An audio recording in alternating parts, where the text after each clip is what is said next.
Hey everybody, Sam again. Scott is returning for another video playing Mercs versus Grymkin.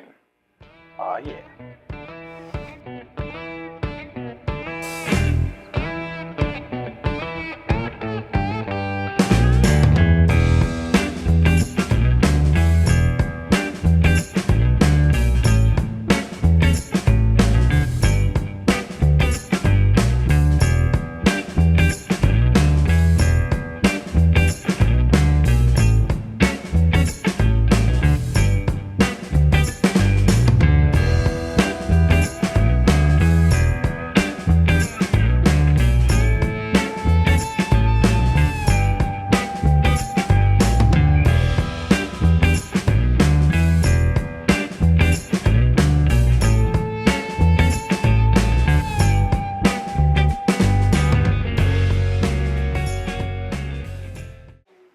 Today's game was Invasion. We had a cloud and a burning forest on one side of the table. There was a wall and an obstruction on the far ends of either side, and then a couple of pair of hills kind of set off to one flank with a forest blocking off the middle of the table. I was playing Mercs today, and I won the roll-off. Sort of thanks to Anastasia, didn't apply in that particular role. I rolled a 1. Yeah, so I couldn't fail. But I ended up, based on the look of the table, I decided that the going second wasn't super relevant. There was some nice terrain on there, but I wasn't going to be really limited on my movement and things like that. So, you know, with that being the case, first is, I feel, is always the right option. Yeah, definitely. Yeah. That did give me the option to pick the side with the hill, which is always good when you have a caster with Artifice Deviation, so you can double up on those defensive benefits by putting the Artifice on top of the hill, so you get +6 def. Yeah, that def 21 was pretty sweet. Especially when she's in corp. Yeah, you can never kill her. Ugh. So, as I said, I won the roll-off to go first, and chose to go first. The table, I decided, I was debating on whether or not to take a magical weapon objective because you had a couple of gremlin swarms, but I figured that you only had the 2, and I had just barely enough magical weapons, and with the Ion and Hold, I could put them around wherever, that I didn't really worry too much about it. So I ended up just sticking with the standard healing objective, and then so my standard deployment with the Bunny Ranch here is to just basically put, you know, all the Ossrum center, because he doesn't have a very high control range, and then spread the bunnies out as pretty much as much as possible to give myself as much flexibility going into a game as I can. My deployment was just basically try to be essentially like I can with Dreamer and still get up on that hill, so she's a little bit over to my left flank. Otherwise, the battle group is also a little bit off to the left because the forest is blocking up a good section of the right side of the center zone. So I'm just going to try to put the, with my deployment, I was thinking about putting the, cart center as per usual, and then the beast kind of focus on the left side, try to collapse that left flank, because that's where Dreamer is going to be safest, so it's easier to project her threat from that side. So, in this, I mean, you mentioned already once before that the hill was pretty important to you to be able to stack those objectives. Would it have made a difference, do you think, if I had chosen to go second and forced you onto the side that I was on, where there wasn't really a good place to hide? Because you wouldn't be able to stack any of the defensive bonuses. I don't think it would have mattered that much, because the way I could have just hidden behind some things. You'd had to clear things that were, you're going to have to put in more effort than it was worth, I think, to get to Dreamer, no matter which side I'm on.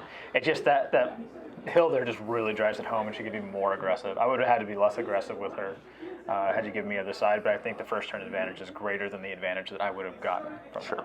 Okay.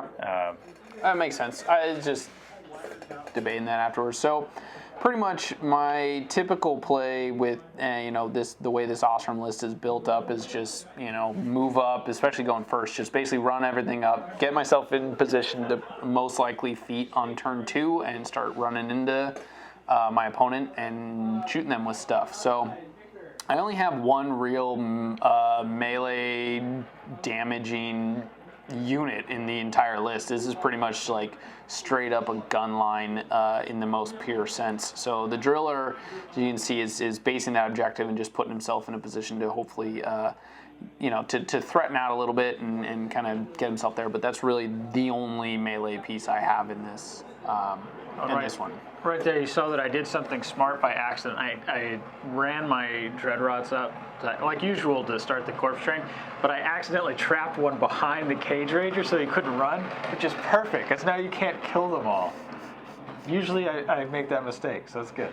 So you inadvertently were brilliant. Yeah. But then I follow this up by a nice mistake there, putting that swarm up and nice range for you to kill it for no reason. Yeah, that did end up mattering. So right now with the magical weapons I have, it's really just Eiryss 1, Kell Bailoch, for some reason his gun can shoot, and then Ossrum before. And Gremlin Swarms have stealth and incorporeal. They're really obnoxious to remove at range. Yeah. But that Gremlin Swarm down in the rubble is within feeding range of a Spray Bunny, which once it gets magical weapons from Aiyana, is suddenly much more killable. Yep. But it looks like, I mean, you pretty much just like cluster around your death knell. Yep, standard Grymkin, I feel, is just kind of get barely within range of the knell and lean on that armor a bit and lean on your Arcana and shield guards, which is like the first thing you set out to destroy is kill the shield guards on your terms. Right. So real quick, the Arcana you were running this one, you're running Dreamer, so you obviously had... Dreamer and Menagerie, it's almost mandatory you take sacrifice. Like I can't come up with a good reason not to take So that. you have all fall down, sacrifice, and then I chose for the other one was Ruin. Was Ruin because it's just really good. Yeah. I didn't have a ton of offensive spells, but No. Kiss of Lilith. Yeah, Kiss, it's a force multiplier, so obviously stopping that is on the right turn is really good. Yeah. And that and the other Arcana that really I didn't think would come up. So That's fair. Like the one for +2/+2 for defense, and I can't stop orders because you don't have units that are going to be up in front wanting to charge. And yeah, That's fair. Yeah, it's kind of the Arcana were very easy to choose in this one. So I promised too that the Anastasia that ambushed off the side and ran into where all your tokens were was not just trying to be a jerk. You'll probably see it here in a little bit. I got my forearm on it. All right. I didn't really have any good targets for her because she doesn't have any magical weapons, and the gremlins were the only thing like in flanking distance of that. So I just figured that I would run her all the way into your back line to where you couldn't easily get to her, and give me a chance to, be able to next turn come in and start actually killing some of your support models because the twins, the sisters, are relatively close to her at that point, and I feel like they're a good model to try to start killing with that. Yeah, I thought about turning him around just for that, but then I just decided that I should go forward and ignore her because that's going to be too disruptive. And, right. And if you get them, then that's just, you got them. Yeah. So on this turn, I decided that I'm trying to, when I go into a game against Grymkin, it's like, okay, what the Arcana you have, how do I play around it, and basically try to make sure that it lands on when I want it and not necessarily, like it give you you pop your Arcana when I've said, okay, I'm comfortable with this one being popped. So I basically decided that this turn I was going to try to kill as many of the Dreadrots as possible. Which I made easier for you by not passing a touch check. Right, and also clustering them up in nice AoE and spray form. I always want them to die, but I always forget how easily they die too, so it's like the whole unit evaporates before I wanted that to happen. I do need to be more careful when I play them. Yeah, and in the beginning there too, I was, being that my list is very much a gun line army, shield guard, sack pawn, things like that are really annoying and problematic, and your Crabbits were also a high priority target for me. Mainly, like, I have so much shooting that I could just shoot around the shield guards, but you could just sit on them and wait till something like one of my artillery corps throws in and then just grab that more powerful shot.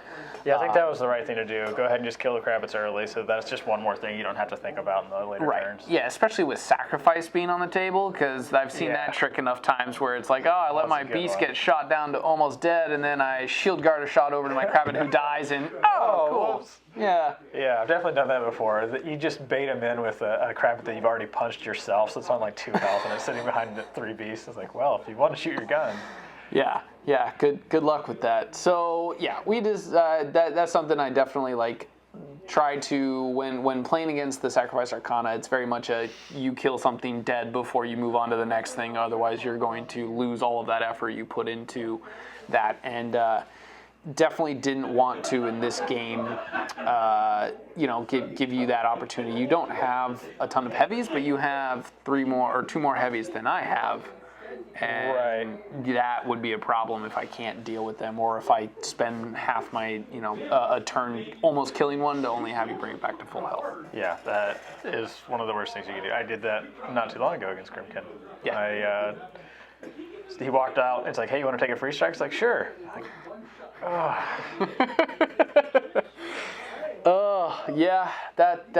he tricked you. It's a fair question. Yeah, no, it's a fair question, and it's one if your opponent asks you that, you should always be like, wait a why? What are you doing here? So, at this point, I did decide that I was going to feat on this turn. I couldn't get like a ton of stuff onto your models, but it was one of those I could set the line of engagement where I kind of wanted it. So I did end up feeding, and I kind of spread my gun bunnies out to where you couldn't charge your Skin and Moans deep into my lines. Yeah, I thought you did really well with this. I couldn't get onto more than 2. Yeah, it turns out after the talk about that in my turn, but it's frustrating. This is a very nice spread where I couldn't. Perfect placement. Totally intentional. Totally intentional. Well, Grim can typically have a low threat range, and you can extend it in this list with Mirage and Abyssal Gate. The problem with Abyssal Gate is you have to land or you have to damage them. You have to. I needed to roll an 11 for damage. With Ossrum's feet. Yeah, it's pretty rough. I think it was safer for me to just go for the Manifest Destiny, load up one of the Skin and Moans, and see what it can do. Sure. It would have been nice, though, if I would have had 3 of them. But yeah, looking at this, I see that I'm not getting on much, but I can't just sit there and let you dictate the flow of this game, because if there's one thing I know about Ossrum, it's that you're going to lose on scenario. Sure. So you better dig in while you can. Right. It's important to note too that I didn't, I was going first. I'm not scoring on my turn, but I did put an artillery unit in the blue zone. So I am actually scoring a zone if nothing else changes. So I was forcing you to run someone in there. So a second ago you saw me put out a proxy base. I was looking for a cute little play with the objective giving the Cage Ranger Pathfinder and then running so that I could do an Abyssal Gate on Aiyana. If I get her, she's one of my top 3 priority targets in your list, because once I get to the point where your beasts, or where my beasts aren't threatened by your army, which is when your heavy dies, when Alten dies, and then when Aiyana dies, then things start going my way in attrition in a way that I don't think you can recover. So right now, here's step 1. I go up and try to get Alten, because I hate that guy. He's a big problem with Grievous Winter's list. I just bullseye him. All right, well, that was easier than I thought it would be. I thought I'd have to drift and boost. So going with that, I saw that I couldn't get, that was awesome. Cage Ranger needs to go up and land a Abyssal Gate on somebody, but couldn't. So instead, I just put him in a position where I think you're going to have a harder time bulldozing him out of the zone. Sure. It's awesome. Just don't lose on scenario. So you touched on it. I mean, most Ossrum lists are going to be running the slew of solos. So you said you don't like Aiyana, you don't like Alten. I mean, those were pretty much your 2 top priority models to remove.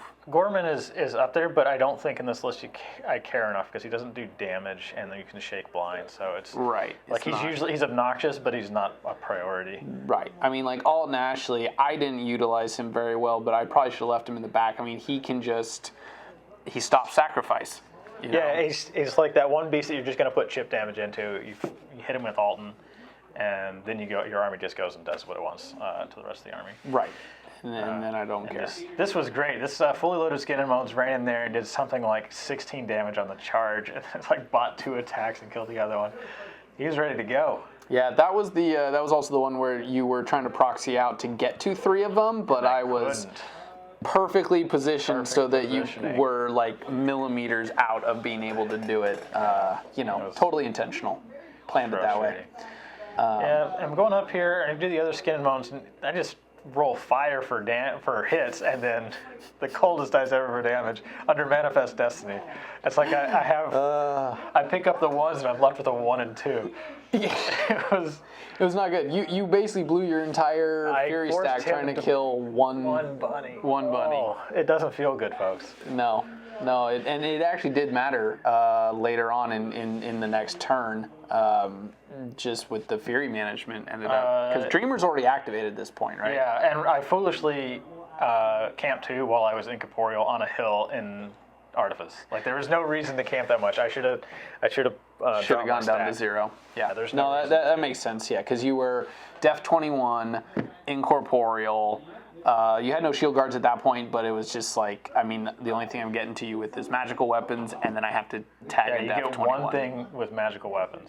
Right. It would have been a fire for effect cannon, I mean, one of the mortars, but it just isn't, because I'd have to move. You weren't within 16, so then I'm a Rat 5 looking for a 16 on 3 dice.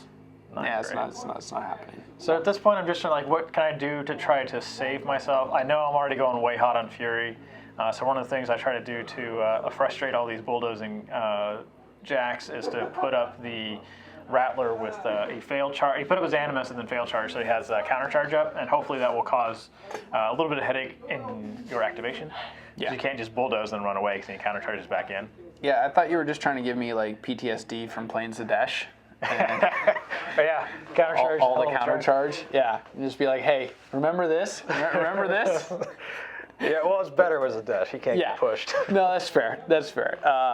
So you did it. You do end up going and contesting that zone, and you contested it with a Skin and Moans, which was unfortunate because I'm left in a position now where my driller, I can get him onto something like I wanted him to. Oh, we also did a little take backsies there because I hadn't played Dreamer in like 6 months plus, and I forgot completely about the Phantasms, and that is integral to her gameplay. So we just go ahead and just redid that there, and they just put up their body block. So. Yeah, I mean, because I hadn't done anything yet. It was like whatever. Yeah, no big deal. It's a pretty brain dead obvious play. So yeah. So I'm trying to puzzle out my turn here. I was trying to figure out. I was hoping that Anastasia would be in range of one of the sisters, but that one I was measuring that out wasn't quite there. And then it's just kind of like, all right, I've got a driller ready to go. I've got 2 Skin and Moans in front of me. How am I gonna be able to take all this down? Kind of pondering this turn out and planning everything out, and I'm hemming and hawing over bulldoze. I play Ossrum a fair bit, and bulldoze is amazing and it's so useful. But like the way this list being a complete gun line, it's like hot swapping fire for effect between the artillery pieces is really important to being able to put out significant amounts of damage. Yeah, you can really crank on some of those damage rolls. Right, and so it's like it's one of those, you can do one or the other, but you usually can't do both when you're upkeeping. And so it's... And right there, you took out my Dreadrot that was in the backfield that was going to let me keep that unit alive. Because the other 3 are around the bottom zone Skin and Moans in a nice little triangle to try to prevent bulldoze or at least frustrate the situation. Right. Yeah. It's when she was out of range, it was like, well, this will work because I do want to remove that Dreadrot unit. They're not going to do a whole ton besides. I mean, I was kind of planning on just trying to take the game down on attrition and removing things that can like collect corpses really easily, and the recursion of models coming back is just something. I mean, Dreamer's always going to get stuff back when the more she keeps killing herself, but not giving you that troopers from the sisters. Phantasms are not dealing damage. They're going to be a pain, but letting me keep that unit on the table is not good. Right. So that was definitely part of my plan, and I think that was where I did end up making a bit of a mistake here. But first, I'm throwing the driller, and I did a little bit of bulldozing. I ended up instead trying to kill the phantasm, just move it out of the way. And well, yeah, you moved the pumpkin out of the way, and then turned around and shot the mouse in the back. So actually cleared those two that were on jam duty were just removed. Yeah, handled. It did work out pretty well there. So. Figuring out on the driller there, I believe, I fired the artillery first, which trucked the damage roll on the skin. I think here it is. Is it coming up? No, it already passed, unfortunately, but it was huge. It's like if I wanted that thing to live. I was like, I had hope, and then you just did that damage roll. I was like, oh well. I think I took half of its health in one shot. Oh, well, we're just done here. Yeah.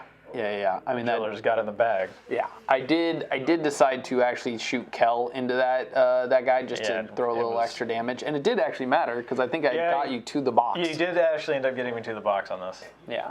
The Death 13 really makes the math difficult because you had to boost your charge. Right. So you only have one buy with sustained attack. So. Right. I mean, it's one of those I've paid for the charge. I'm a mat 6. Yeah, I need the 7 to hit, and it's like, okay, I've got 2 focus. I can either boost the charge and pretty much guarantee it, which then guarantees the second attack, or just try to hope that the first one hits and then be able to make 2 more. But it's like you miss that boost, and suddenly you're in a real then problem. It just flat doesn't die. Right.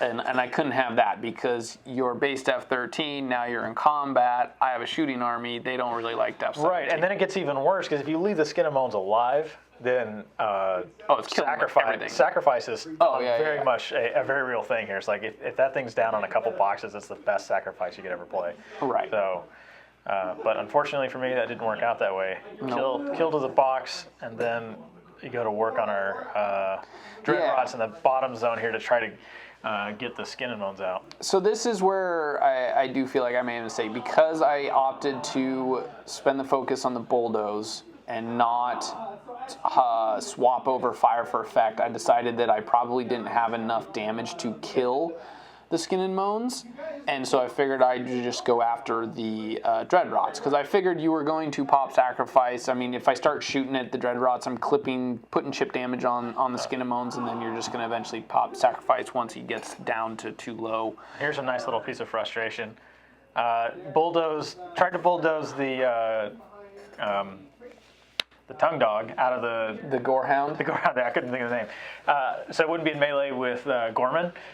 Wasn't able to do it, so decided to raw dog the headbutt and got it.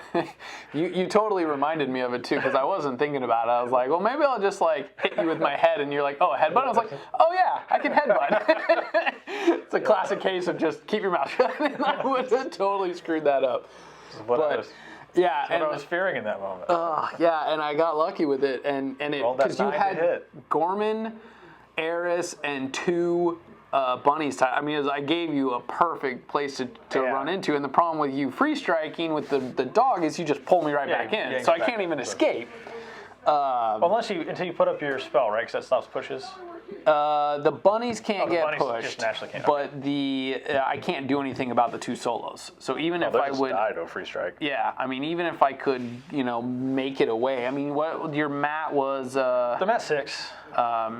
And you'd get the +2, and then the boost for that. Or no, it's just the +2 to hit. Yeah. Yeah. So I mean, I probably had a decent chance of Eiryss walking out. Because to be a 7, you'd be needing to roll a 9. I mean, Gorman wasn't going to get away. He was going to be toast. But yeah.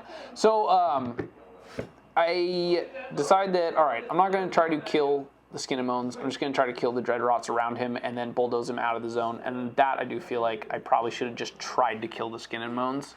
That was going to be. We talked about this a little afterwards after the game. It's really difficult to do at this point because you just have a couple gunshots. You can crank them, but at some point you have to remove those 2 Dreadrots, and I'm going to trigger sacrifice.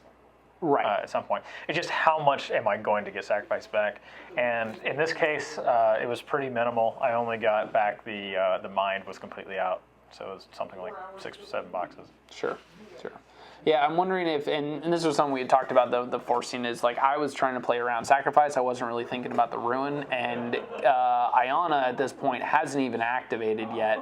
I could have, like we talked about afterwards, was that I could have had Aiyana come up and try to put Kiss on that model. Yep. And then, because as you can see, it's outside of Arcane Vortex range, so the only way you would have been able to stop that, assuming it lands, of course, was no, Ruin. you pop it before you roll dice. So as soon as you declare you're making the attack, I have to make a decision. Okay. Yeah. So, and I think that stopping it would be the wrong decision because I want sacrifice. At which point, assuming I get it, then suddenly maybe I could get the Skin and Moans. Right. That's that's save my gamble. do all my. I think I had 2. Once I knocked down the Gorehound, I had 3 gun bunnies that could have shot the Skin and Moans with a Kiss, and suddenly a POW 14 on a. Yeah, I could have gotten, and then saved the artillery for the last. The last shot on that one to so that I try not to kill the the dread rots around it. And I think actually there could have been a vector, looking back on it now, with the sprays where since you're a large base, I back up far enough where I look at that crank up my frenzying into my own beast. Sorry, it's fine. Yeah, so this is that one where we were talking, you ran hot on everything and then you couldn't pull enough back. So you frenzied with how many beasts? I frenzied with 3, all the lights frenzied. Yeah. Which was so the Rattler charged into a bunny, and then the Frightmare charged into the Rattler and rolled 5, 5, 6 for damage. Did you take anything out with that one? I don't think it did. But it was going to stick because sacrifice had already been popped. Sacrifice had already gone. So it also mattered because you suddenly don't have 3 lights to activate. Yeah, and that's move just around. and the Hound frenzied, so stood up and punched. So I turned around the sisters and used their spell. That's a range 8 PAL 12. I forget what it does, but I think it just is range 8 PAL 12. Right. Yeah, took her out, took out Anastasia, so I don't have to deal with her anymore because they're not doing anything else. They have no Grymkin or no. I was going to say, to bring back. if I had gone for the Skin and Moans too, then the Twilight Sisters, they probably would you, assuming the Skin and Moans was gone but the Dreadrots were still around, would you have gone for Anastasia, or would you have stuck with the? I would have tried to do some recursion. Yeah. Which would have kept her alive, and then she would have gone into one of them, and it only took one of them to kill her, but having one of the sisters down. It's hard to say. Yeah. I'm gonna flip the table if I lost both Skin and Moans. Yeah, so, I mean, because it was, things were not looking great. No, they were looking pretty bad, and then I was like, how am I gonna contest this zone and free this up? And I finally realized, my Phantasms are gonna contest the zone. I don't have anything to worry about. So I cast the Animus on the Skin and Moans, who gives him Pathfinder, walks into the forest, under Manifest Destiny, picks up the bunny that's in front of the Cage Rager, and then buys enough attacks to kill the other one in the zone, the other gun bunny. So I'm making Phantasms off of both of these models. Right. So there, my contesting is done, and I didn't really have to do anything more than what I already wanted to do. Just kill the model, yeah. Kill models. Which was so annoying. Yeah, it gets better. Yeah. So then Pumpkinhead runs in there. I contemplate kind of where he's going to go.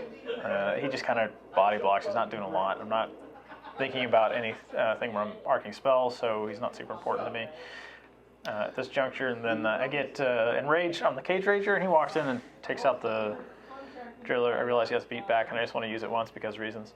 So at this point, you're playing for the attrition? So I really didn't have a plan at this point besides I want to not lose on scenario. And so for Ossrum to not lose on scenario, I need to reduce your amount of bulldoze models. So I've got to kill the heavy because that means my heavies will live, and then I've got to take out as many lights as I can. Now that's not many. I could only get to 2 with the Skin and Moans, and then the Cage Rager is only going to get on the heavy. Mm-hmm. And then my lights and the tops on there had already frenzied, so I couldn't get that one out. Right. So And that's just the way it is. So that was pretty great there. The Cage Rager leaves the Driller with 1 box, and you would have had to go to max Fury to be able to get that so I have to run one box. It's really frustrating because he's within 4 of the, because I beat him back into within 4 of the healing. You did. Check. Yeah, if you hadn't done the beat back, he wouldn't have been in. And I pointed that out because you were like, oh, I'm just going to leave him on this. And I was like, you do realize this objective will just heal him. And you're like, well. So, yeah, that was. You know, especially since it sounded like when you said it during the game, you're like, I'm doing beatback because it's a rule I have. And Yeah. Well, I just wanted to get further up the board and try to project threat, the usual things, but it's like, oops. it's not the right play.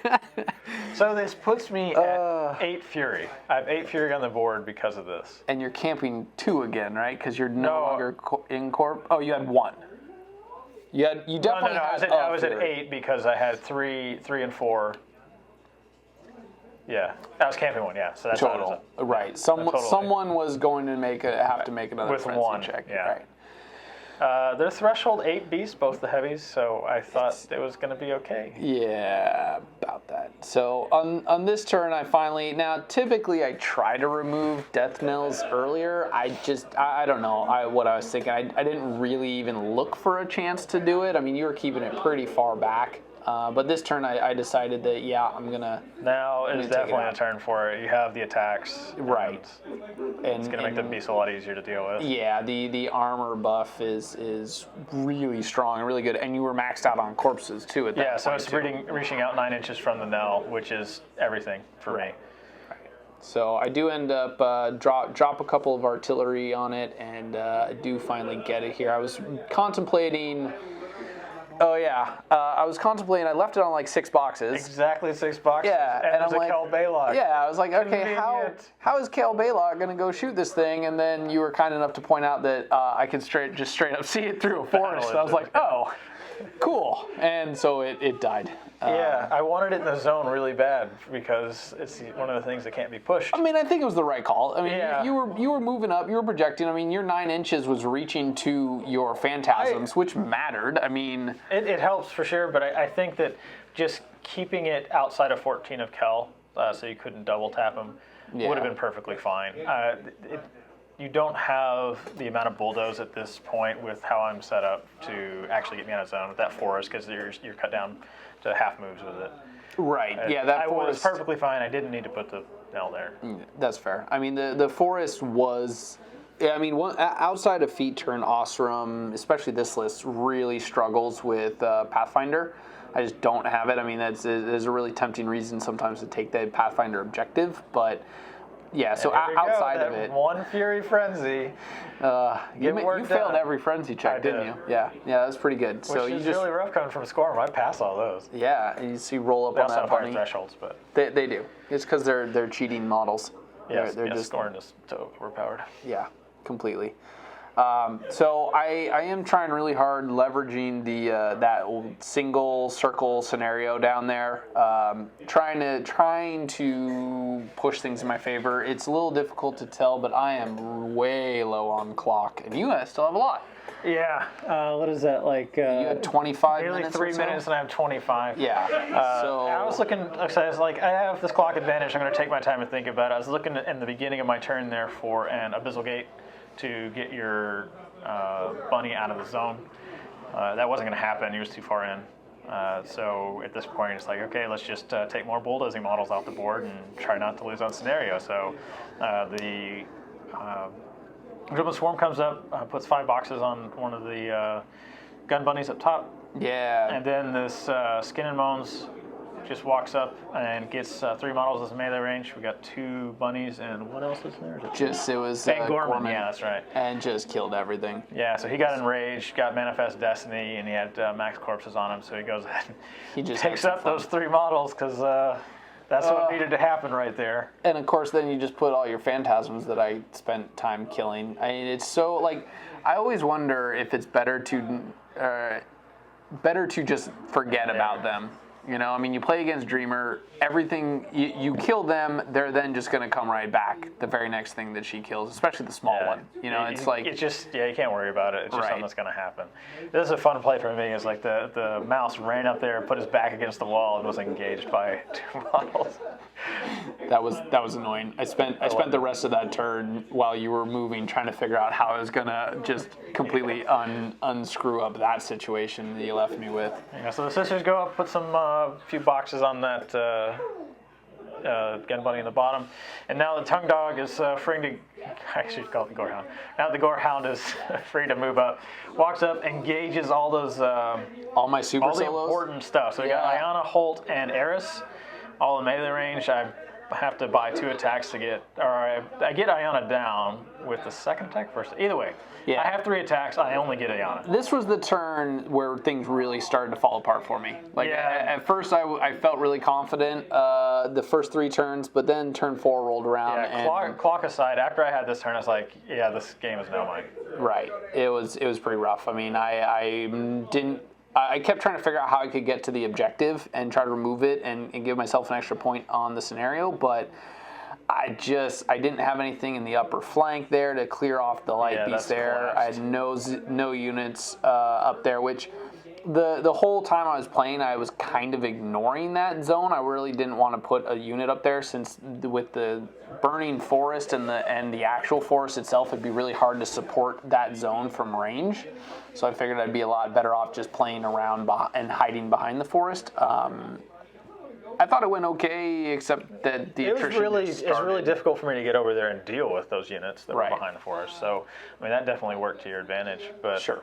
Not being able to fire into your right half of the board was getting pretty detrimental once you started losing pieces. Right, because now once that flank is collapsed, now your Cage Rager and Skin and Moans and things like that are hiding in forest, and I can't really do anything about it. So this is where I figured out, okay, I'm going to shoot a mortar at point blank range, basically just light the fuse and run. I had just enough movement. And I could stay in the zone, because I still needed to try to score this zone. Stay away from the Gorehound, and then be able to shoot the little not be within mouse. Your melee range. Right. And so of course I miss, which was to be expected. You're a def 14 plus annoyance to 15, and you missed it by 1. So I did. Yeah. I was really hoping for you to miss and then not get him with a damage roll, which is hard not to do. So I could walk into your other guys, but because he's got dodge.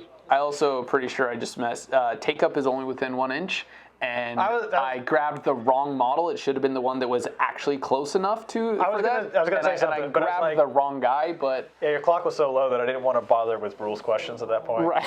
I was just because I did just clock myself, as you saw there. I ran out of time and lost. So that was just a minor mistake once the clock started to get to me and I started trying to move a little too quick. But so yeah. All right. So overall, how'd you feel about the game? I felt pretty good. The beginning of it was feeling really bad. Like right after I lost the first heavy. I wasn't really sure I was going to be clawing my way out of it. Obviously, I've not played Dreamer in a while, and she, anytime you play her, she just gives you outs, like halfway through the game. So, yeah. Okay, nice. Yeah, I definitely, on the flip side of that, I felt like the beginning of that game went perfectly. Exactly what I was wanting to accomplish. Felt like I was navigating your Arcana really well. It was only towards the end I started getting a little low on clock, and then the game was starting to slip away from me there a little bit on attrition. That just was pretty rough. I definitely could have focused a little bit more of the mind games on the Arcana to try to force your hand on some of them a little bit better and leverage some of that situation. Yeah, you always got to do that against Grymkin. Don't hold it back because they can stop you. You have to force them to use the Arcana. Right. The one that you want them to use in that particular Or just get it out of the way. Like, if you have a lot of spells that you want to land, just bite the bullet and cast them early so they get Ruin out of the way. Sure. So then you have it in the late game and it becomes much more relevant. Right. Makes sense. That's good. In this case, it wasn't as relevant because you only had, Kiss from Aiyana, but still, you could be doing it just to it mattered. Get the corpse token off the Cage Rager if I'm going to do Vortex, or like we're talking about with Ruin, just anything to get me to utilize the resources I have, because if I can hold them really long, the longer the Arcana are in my hand, then the more powerful they get. Right. When you have fewer models activating, you just don't have the way to play around them like you did in the early game. Sure. Okay. Good stuff. Well, thank you for dropping by and playing. Yep. And thanks for watching. See ya. If you want to check out our last Virus 2 versus the Dash video, link is here. Or if you want to see Virus 2 versus the Dash, you can click here.